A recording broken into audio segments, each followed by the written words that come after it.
अन्नदाता अन्नदाता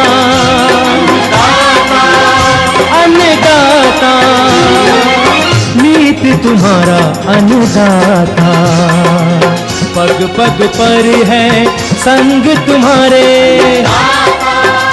अन्नदाता। लहू किसानों का बन के पसीना सींचता है धरती का सीना, मेहनत का तेरी हक दिलवाने, नई तकनीक नई खोज बताने। पशुधन को गुणवान बनाना, पौध सुरक्षा को सिखलाना, खेती के सब गुर समझाने, भारत का सरताज बनाने, आठों पहर है संग तुम्हारे अन्नदाता अन्नदाता। नमस्कार, मैं हूं शुभि मिश्रा और आप सभी दर्शकों का अन्नदाता कार्यक्रम में बहुत बहुत स्वागत करती हूं। हमारे देश का किसान जन का पोषक है, वो श्रम का देवता है, अन्नदाता है और उसमें ही भारत की आत्मा निवास करती है। ऐसे ही किसानों की प्रगति के लिए हम खेती बाड़ी से जुड़ी बहुत सी नई लाभकारी जानकारियां हर रोज सुबह आपके लिए लेकर आते हैं। तो चलिए कार्यक्रम शुरू करने से पहले देखते हैं क्या है आज के अन्नदाता में खास। अधिक उपज के लिए करें ड्रैगन फ्रूट की फसल में जरूरी कार्य।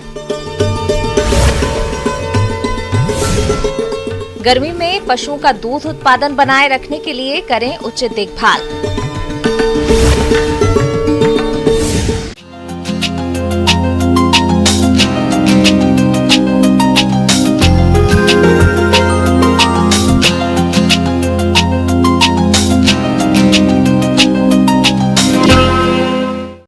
आजकल किसान अच्छी आय लेने के लिए ड्रैगन फ्रूट की खेती करने लगे हैं और अच्छी आय भी कमा रहे हैं। लेकिन ड्रैगन फ्रूट की खेती और अच्छी उत्पादकता के लिए उपयुक्त तापमान का होना भी जरूरी है। और जिन किसानों ने ड्रैगन फ्रूट की फसल लगा रखी है, उनको फसल में कुछ कार्यों जैसे खरपतवार नियंत्रण, सिंचाई प्रबंधन के साथ साथ पौध सुरक्षा पर भी ध्यान देना होगा, तभी आपको गुणवत्ता युक्त अधिक उपज मिलेगी। तो आप इन सभी कार्यों को किस प्रकार से करें, इस बारे में जानकारी दे रहे हैं डॉक्टर अरुण कुमार तिवारी।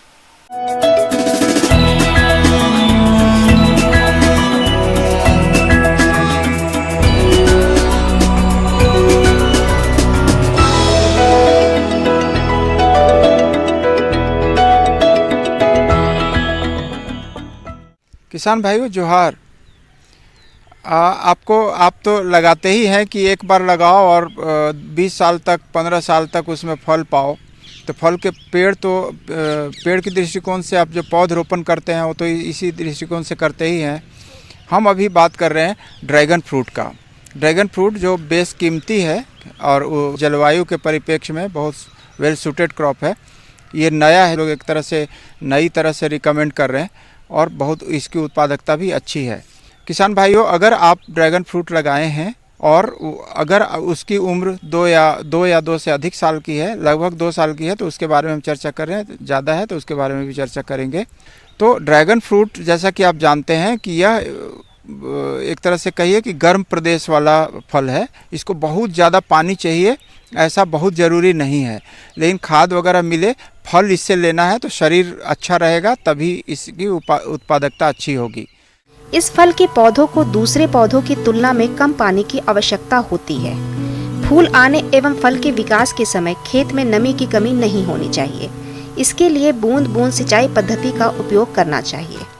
तो अभी आपको क्या करना है कि अगल बगल जितने खरपतवार हैं उसको निकाल दें, उसकी कोड़ाई कर दें, पौधे के चारों तरफ कोड़ाई कर दें और मैं तो कहूँगा कि 10 दिन के लिए छोड़ दें। कोड़ाई करके 10 दिन के लिए छोड़ दें।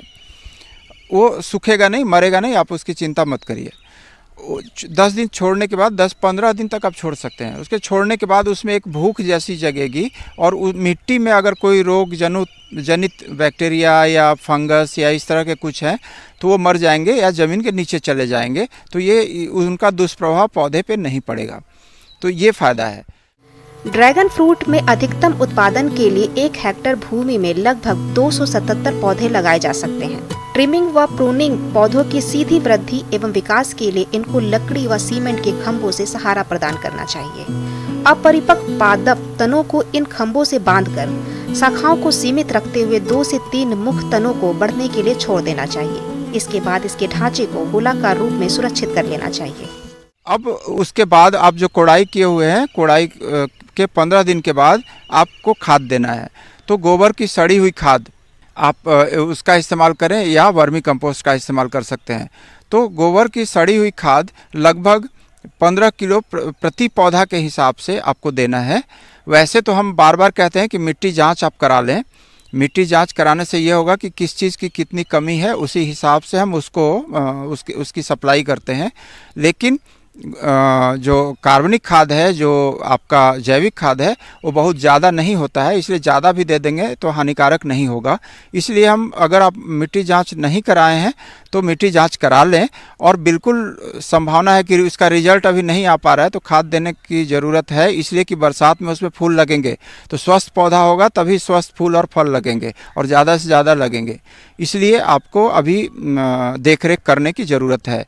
तो आप प्रत्येक पौधा आप करीब 15 किलोग्राम प्रति पौधा के हिसाब से जड़ के किनारे किनारे आप देख लें कि उसकी कैनोपी कितनी है। मतलब वो एरिया जो है वो ऊपर में हवा में कितना दूर तक फैला हुआ है। तो उतना ही दूर का एक वृत्त जैसा खींचें और सेंटर को आधा करें। सेंटर पॉइंट आपका हो गया जो सीमेंट का या आप आयरन का रॉड गाड़े हुए हैं जिस पे वो चढ़ा हुआ है बीच वाला, तो वो रॉड का जितना त्रिज्या है उसका आधा करके, और उसके आधा करने के बाद वो करीब करीब 1 फीट गहरा आप लाइन बनाएं, आधा फीट चौड़ा वो गड्ढा खोदें वृत्ताकार, वो निश्चित रूप से वृत्ताकार होगा। और उसमें आप 15 किलोग्राम प्रति पौधा के हिसाब से गोबर की सड़ी हुई खाद आप डालें। गोबर की सड़ी हुई खाद के साथ साथ आपको नीम या करंज की खल्ली भी 2 किलोग्राम, लगभग 2 किलोग्राम प्रति पौधे के हिसाब से डालना है, क्योंकि गोबर की सड़ी हुई खाद में कीड़े वगैरह लगने की संभावना ज़्यादा होती है।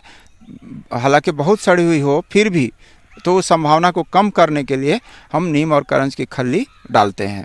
ड्रैगन फ्रूट में कीट और व्याधियों का प्रकोप कम होता है, फिर भी इसमें एंथ्रेक्नोज और थ्रिप्स कीट का प्रकोप देखा गया है। एंथ्रेक्नोज के रोग नियंत्रण के लिए मैनकोजेब 2 ग्राम दवा प्रति लीटर पानी में घोलकर छिड़काव करें। थ्रिप्स कीट के लिए एसीफेट दवा का 0.1% की दर से छिड़काव करना चाहिए। तो ये ऐसे आप करेंगे तो निश्चित रूप से बरसात में जो आपका फसल का और गर्मी के दौरान जो फसल का बढ़वार होगा, उसकी शारीरिक बढ़वार होगी वो ज़्यादा होगी और शरीर स्वस्थ रहेगा। तो फूल की संख्या ज़्यादा होगी, फूल की संख्या ज़्यादा होगी तो स्वाभाविक रूप से फल ज़्यादा होगा और अंततः आपकी उत्पादकता बढ़ेगी। किसान भाइयों, अब लेते हैं एक छोटा सा ब्रेक।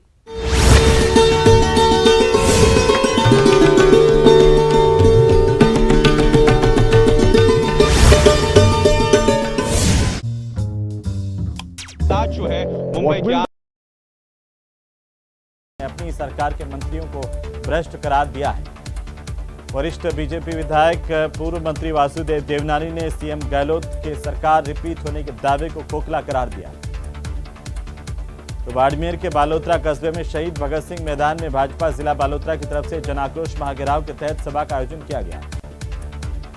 मुख्यमंत्री अशोक गहलोत के फिर से सरकार रिपीट होने के दावे पर कांग्रेस सरकार के मंत्रियों ने भी खुशी का इजहार किया है। पीडब्ल्यूडी मंत्री भजनलाल जाटव ने कहा कि सीएम और एआईसीसी का सर्वे 100% सच है। कांग्रेस की कार्यशाला में मुख्यमंत्री अशोक गहलोत ने बड़ा बयान दिया, कहा हमने सर्वे किया, प्रदेश में जीत रही है कांग्रेस। कार्यकर्ताओं की ओर से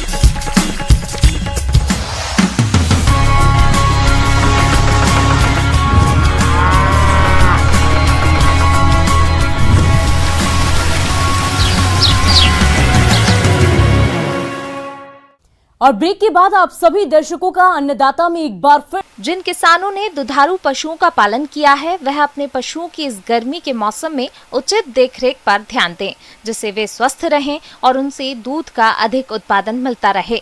इसके लिए आपको इनके आवास और आहार का प्रबंधन ठीक तरह से करना होगा। साथ ही पशुओं को बीमारी से बचाने के लिए अधिक देखरेख करनी होगी। तो आप कैसे करें इन प्रबंधनों को, इसकी जानकारी के लिए मिलते हैं पशु विशेषज्ञ डॉक्टर S.K. श्रीवास्तव से।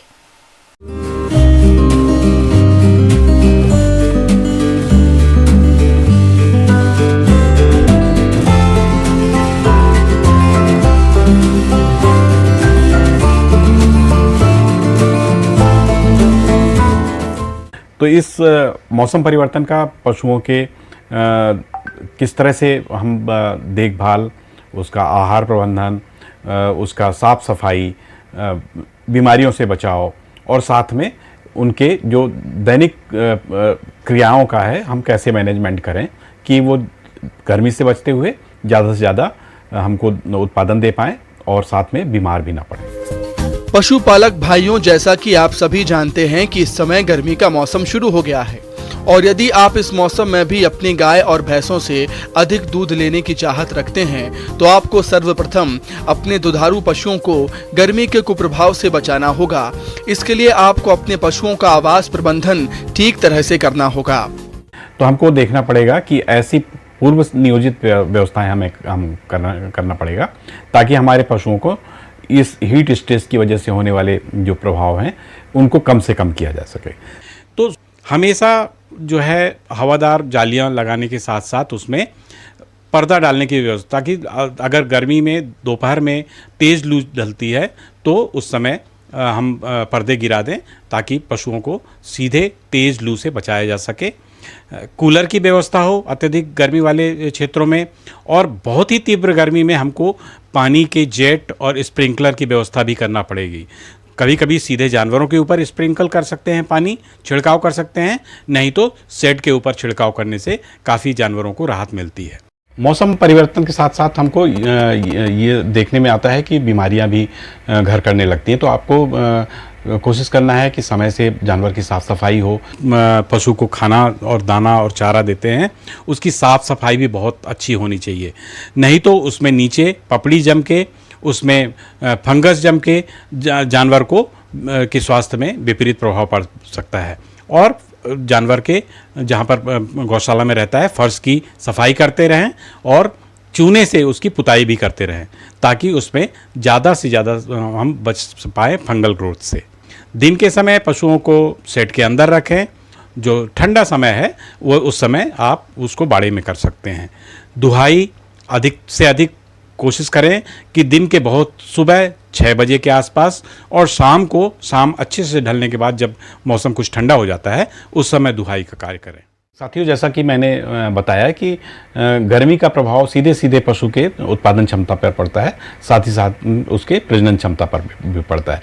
लेकिन यदि हम उसको बैलेंस्ड राशन दें और साथ में ज़्यादा से ज़्यादा ग्रीन फॉडर खिलाएं। गर्मी के मौसम में चारों तरफ देखते हैं कि जो हरी घास है उसकी काफ़ी मात्रा कम हो जाती है, उपलब्धता कम हो जाती है। तो हम शुरू से ही पशु मालिकों को सलाह इस तरह से दी जानी चाहिए कि वह गर्मी की व्यवस्था पहले से कर लें। ज़्यादा से ज़्यादा जो है चरी चारा की व्यवस्था पहले हो। साइलेज अगर आपके आसपास ग्रीन ग्रास उपलब्ध नहीं है, साइलेज पिट बनवाएं। हरी घास को सूखी करने के बाद उसमें स्टोर करते रहें। साथ में जो उपलब्ध हरा चारा है उसको चॉप करके सूखे चारे के साथ अथवा भूसे के साथ गीला करके देते रहें तो काफ़ी हद तक उसको ठंडक और समुचित मात्रा में जो न्यूट्रिटिव वैल्यू वाले जो खाद्य पदार्थ हैं उसकी पूर्ति की जा सकती है।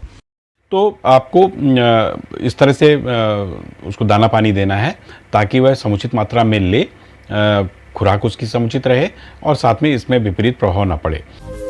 पशुपालक भाइयों, दुधारू पशुओं से लगातार अधिक दुग्ध उत्पादन मिलता रहे, इसके लिए गर्मी के मौसम में अपने पशुओं को 15 से 20 किलोग्राम हरा चारा और 8 से 10 किलोग्राम सूखा चारा खिलाएं और इसके अतिरिक्त दुधारू पशुओं को अलग से पोषक तत्वों को मिलाकर खिलाएं। चाहे इसे खनिज मिश्रण के रूप में खिला सकते हैं या जो पशुपालक भाई आटा या दाना खिलाते हैं उसमें वो अलग अलग तरह के अनाजों को मिलाकर खिला सकते हैं। पशु के जीवन निर्वाहन के लिए 1 किलोग्राम दाना मिश्रण प्रतिदिन अवश्य दें और दूध देने वाले पशु को 3 लीटर दूध पर 1.5 किलोग्राम दाना मिश्रण प्रतिदिन देना जरूरी होता है। साथ में जो भी फीड दें उसमें कंसंट्रेट दें, वो बिल्कुल फ्रेश हो, ताज़ा बनाया हुआ हो। जो कॉन्सेंट्रेट होते हैं, खली है, चूनी है, उसको 2-3 घंटे पहले फुला के अगर जानवर को खाने में दिया जाए तो उसके भी एक तो उसकी डाइजेस्टिबिलिटी बढ़ जाएगी, उसका पाचक क्षमता बढ़ जाएगी और साथ ही उसमें से जानवर चाव से खाएगा, पचेगा और स्वाभाविक है उसका जो है उत्पादन क्षमता में भी अच्छा प्रभाव पड़ेगा। पानी की प्रचुर मात्रा, साफ, स्वच्छ और ठंडा पानी दें। तो पानी का व्यवस्थापन पहले पूर्व नियोजित ढंग से करें। इस समय उसके स्वास्थ्य का भी खास ख्याल रखना हमारा दायित्व है ताकि उसकी उत्पादन क्षमता और स्वास्थ्य बरकरार रहे। उसको समय समय पर कृमिनाशक दवाओं का भी उपयोग करते हुए खुराक दी जानी चाहिए। टीकाकरण की बात करें तो जो ग्रीष्म ऋतु के आने के ठीक पहले उनको मुंह पका खुरपका रोग का टीका लगना नितांत आवश्यक है ताकि वह साल भर उस रोग से मुक्त रहे। और बरसात आने के ठीक पहले मई और जून महीने में पशुओं में गलघोटू, ब्लैक क्वार्टर और एंथ्रेक्स नामक बीमारियों से बचाव के लिए भी टीका देना अत्यंत आवश्यक है। ब्रुसेलोसिस एक बीमारी है जिसमें एडवांस स्टेज में गाभिन पशु हैं, उनका एबॉर्शन हो जाता है। उसका मार्च अप्रैल में आपको वैक्सीन करवाना है। आगे और भी है खेती बाड़ी से जुड़ी बहुत सी रोचक जानकारियां। कहीं नहीं जाइएगा, रुकेंगे एक छोटे से ब्रेक के लिए।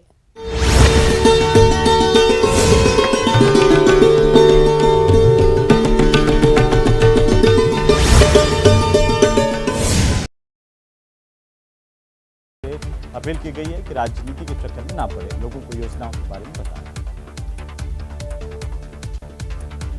कांग्रेस के प्रभारी सुखजिंदर सिंह रंधावा का बड़ा बयान सामने आया। उन्होंने कहा कि कांग्रेस इलेक्शन मोड पर है, मेरा पूरा फोकस चुनाव पर है। 2 दिन तक विधायकों की बात सुनी, अब इनकी भी बात सुनी जाएगी।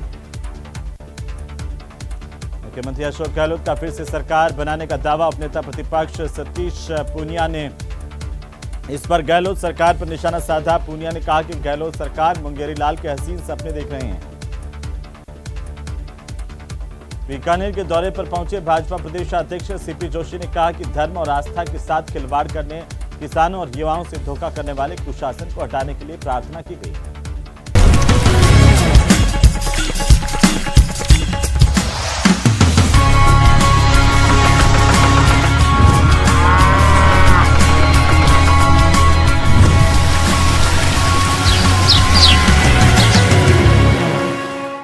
ब्रेक के बाद एक बार फिर से आप सभी दर्शकों का अन्नदाता कार्यक्रम में स्वागत है।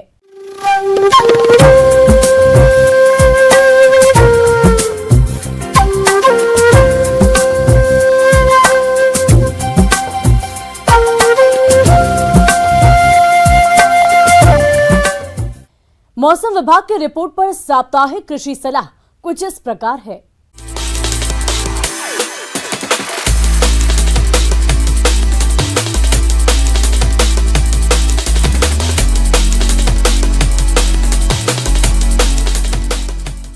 ग्रामीण कृषि मौसम सेवा भारत मौसम विज्ञान विभाग स्वामी केशवानंद राजस्थान कृषि विश्वविद्यालय बीकानेर द्वारा भेजे गए मौसम पूर्वानुमान रिपोर्ट के आधार पर जिला गंगानगर और इससे लगे जिलों के किसान भाइयों को सलाह दी जाती है कि इन क्षेत्रों में आज बारिश, मेघा गर्जन सहित मध्यम बादल छाए रहने की संभावना है।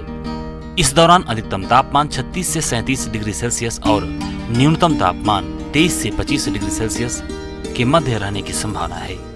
इस दौरान हल्की से मध्यम गति की हवाएं परिवर्तनशील दिशा से चलने की संभावना है। आज अधिकतम सापेक्षिक आर्द्रता 44% और न्यूनतम सापेक्षिक आर्द्रता 10 से 22% तक रहने की संभावना है। ऐसे में इन क्षेत्रों के किसान भाइयों को सलाह दी जाती है कि देसी कपास की बुआई का समय चल रहा है। जड़ गलन की समस्या वाले खेतों में बुआई से पहले 6 किलोग्राम जिंक सल्फेट प्रति बीघा की दर से मिट्टी में मिलाएं। बुआई से पहले उन्नत किस्मों जैसे RG 8, RG 18, HD 123, RG 542 के प्रमाणित बीज का ही प्रयोग करें। बुआई के लिए 3 किलोग्राम बीज प्रति बीघा की दर से प्रयोग करें। चना की फसल लगभग पककर तैयार है, इसकी कटाई शुरू कर देवें। कटाई के बाद फसल को छोटे छोटे बंडलों में बांधकर खेत में सूखने देवें। गेहूं की फसल लगभग पक कर तैयार है, अतः किसान भाई इसकी कटाई ध्यान पूर्वक करें। कटाई के पश्चात बीज का उचित भंडारण करें। जायद मूंग की फसल में बुआई से 25 से 30 दिन बाद पहली सिंचाई करें।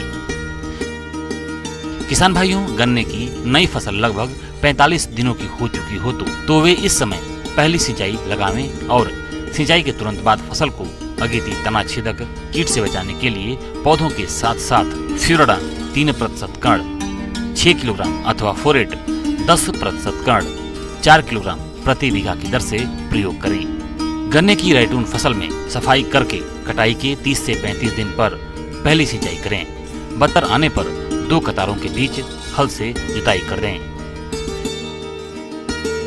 किन्नू के बागों में फलों को गिरने से रोकने के लिए मध्य अप्रैल में 2,4-D 1 ग्राम प्रति 100 लीटर पानी में घोलकर छिड़काव करें अथवा प्रोपीनेब 70WP 2 ग्राम प्रति लीटर पानी के साथ 20 मिलीग्राम जिब्रेलिक एसिड के साथ मिलाकर छिड़काव करने से फल गिरना रोका जा सकता है।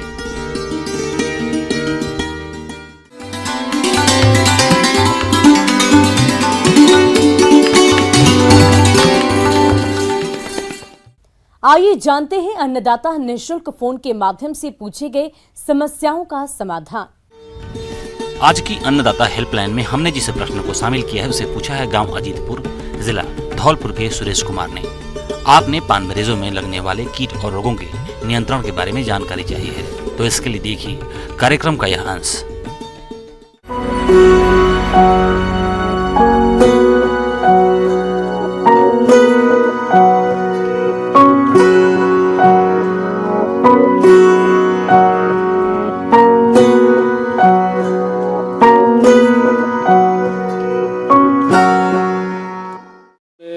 किसान भाइयों, जो ये फफूंद जनित बीमारियों और कीटों का जो है सो प्रकोप जो है सो देखा जाता है। इसमें जो है सो पहला जो फफूंद जनित बीमारी है वो है पौध गलन रोग जिसको कहते हैं। इसमें ये फफूंद जनित बीमारियों से होता है, पत्तियों पर जो है भूरे रंग के जो है धब्बे बन जाते हैं। तना गलन रोग ये भी फफूंद जनित रोग है। इससे पौधों के जड़ों के ऊपर तने वाले भाग पर सड़न शुरू हो जाती है। इसके प्रकोप से पौधे बहुत ही कम समय में मुरझाकर नष्ट हो जाते हैं। इसी प्रकार पान की फसल में ग्रीवा गलन या गंदली रोग का प्रकोप होता है। ये भी फफूंदी जनित रोग है। इसके प्रकोप से बेलों में गहरे घाव विकसित होते हैं और पत्ते पीले पड़ जाते हैं और फसल तेजी से सूखने लगती है। ये रोग जनित पत्तियों को जो है सो हम लोग अगर नष्ट कर दे तो इस रोग से जो है बहुत हद तक जो है सो बचाव किया जा सकता है। उसके बाद इसमें जो है 0.5% जो है सो बॉर्डेक्स मिक्सचर का जो है स्प्रे कर सकते हैं। इस रोग के रोकथाम के लिए जो है सो जहाँ किसान भाई पान लगाए हुए हैं वहाँ जो है सो जल निकासी की उचित व्यवस्था करें और इसके रोकथाम के लिए जो है सो सॉइल में बॉर्डेक्स मिक्सचर का जो है ड्रेंचिंग कर सकते हैं। उसके बाद एक रोग है पुर्णिल आसित रोग। ये भी फफूंद जनित रोग है। ये छोटे सफ़ेद धब्बे के रूप में जो है सो पत्तियों पे दिखता है। इसके उपचार के लिए जो है हम लोग गंधक का जो है सो प्रयोग कर सकते हैं। और एक रोग है कि पर्ण चित्ती रोग देखा गया है, उसमें वो भी फफूंद जनित रोग है। इसके लिए जो है सो छोटे जो है काले धब्बे के रूप में जो है सो ये दिखता है पत्तियों पे। इसके उपचार के लिए जो है बेविस्टिन जो है हम लोग 2 ग्राम जो है सो प्रति लीटर पानी में घोल बना के जो है स्प्रे कर सकते हैं। फसल पर रोग लक्षण दिखने पर 0.5% बोड्रो मिश्रण का घोल बनाकर छिड़काव करें। रोग की उग्रता अधिक होने पर फसल पर डाइथेन M45 का 2 ग्राम प्रति लीटर पानी की दर से घोल बनाकर छिड़काव करें। उसके अलावा जो पान के फसल में कुछ कीटों का प्रकोप देखा गया है, इसमें फिर मीली बग लगता है। पत्तियों पे जो है सो व्हाइट कलर का जो है सो कीट दिखेगा। पान की फसल में मिली बग कीट प्रकोप भी होता है। ये कीट हल्के सफेद रंग का अंडाकार आकार का होता है। इसकी लंबाई 5 सेंटीमीटर होती है, जो सफेद चूर्णी आवरण से ढका होता है। यह कीट समूह में होता है और पान के पत्तों और पौधों के कोमल भागों का रस चूसकर नुकसान पहुंच जाते हैं। सफेद मक्खी कीट, ये कीट भी पान की पत्तियों का रस चूसती है। इसके प्रकोप से पान बेल का विकास रुक जाता है और पत्ते हरी माहीन होकर बेकार हो जाते हैं। इन कीटों की रोकथाम के लिए नीम का तेल 5 मिलीलीटर प्रति लीटर पानी में घोलकर छिड़काव करें। साथ ही फसलों के बीच चिपचिपे प्रपंच लगा दें ताकि कीट इनमें फंस जाए। इसके अलावा किसान भाई जो पान जहाँ लगाते हैं वहाँ जो है जल निकासी की उचित व्यवस्था रखें और बार बार अपने जो है सो पान जहाँ लगाए हुए वहाँ पे बार बार जाके जो देखते रहें। किसी प्रकार का रोग और कीट अगर दिखे तो निकटतम कृषि विज्ञान केंद्र में संपर्क कर सकते हैं।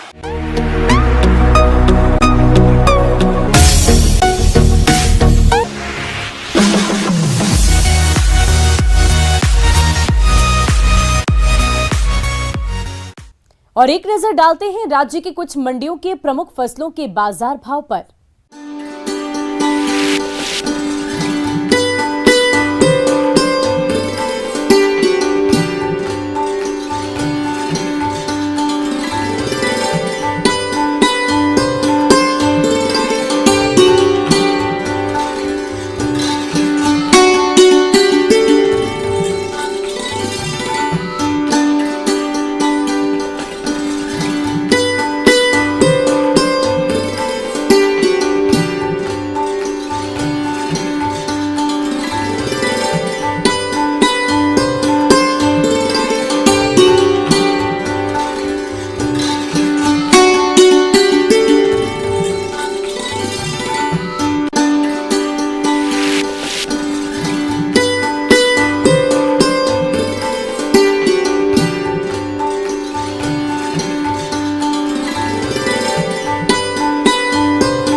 किसान भाइयों, कृषि संबंधित समस्या और सुझाव के लिए आप हमें इस पते पर संपर्क कर सकते हैं।